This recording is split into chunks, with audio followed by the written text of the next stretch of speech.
Hello friend, આજે હું તમારી સાથે શેર કરીશ ગલકાનું શાક. તો અહીં મેં 3 ગલકા લઈ લીધા છે, 250 ગ્રામ જેટલા છે. તો તેને હું આ રીતે છાલું ખેડી અને કટિંગ કરી લઈશ. ત્યારબાદ અહીં આપણે એમાં એક ટમેટું પણ એડ કરવાનું છે, તો તેને પણ મેં કટિંગ કરી લીધું છે.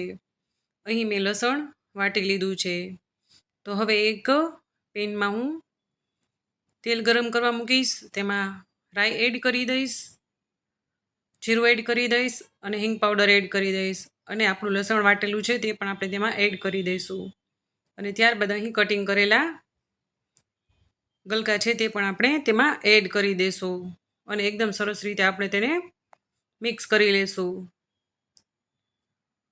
ગલકાનું શાક છે તે એકદમ ગરમ ગરમ ખીચડી સાથે ગરમ ગરમ ખાવાની બહુ સરસ મજા આવે છે.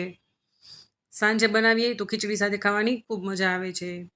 તો હવે અહીં આપણે 1 ચમચી હળદર એડ કરી દઈશું, 1 ચમચી જીરું એડ કરી દઈશું અને 1 ચમચી લાલ મરચું પાવડર એડ કરી દઈશું. અને તેને આપણે એકદમ સરસ રીતે મિક્સ કરી લઈશું. અહીં આપણે ગલકામાં પાણી એડ કરવાનું નથી, તેમાં મેં થોડું નમક પણ એડ કરી દીધું છે. અહીં આપણે ગલકામાં પાણી એડ કરવાનું નથી, કારણ કે ગલકામાં ઓલરેડી પાણીનું પ્રમાણ વધારે હોય છે. તો હવે આપણે તેને ઢાંકણ ઢાંકી અને 5 મિનિટ રહેવા દઈશું અને તેમાં આપણે ઢાંકણની ઉપર આપણે થોડું પાણી એડ કરી દઈશું. તો અહીં તમે જોઈ શકો છો 5 મિનિટ પછી આપણું ગલકાનું શાક છે તે બની અને એકદમ સરસ રેડી થઈ ગયું છે. તો આને આપણે ખીચડીની સાથે ખાવામાં ખૂબ મજા આવે છે. તમે જોઈ શકો છો ગલકાનું શાક એકદમ સરસ ફૂલ ટેસ્ટી બન્યું હોય એવું દેખાય છે.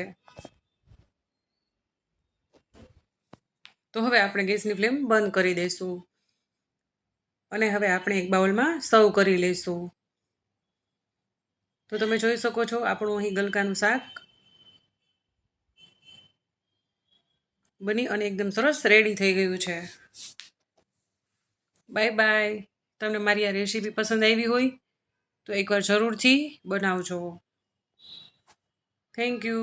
મારી ચેનલને લાઈક અને સબસ્ક્રાઈબ જરૂરથી કરી દેજો. જય શ્રી કૃષ્ણ.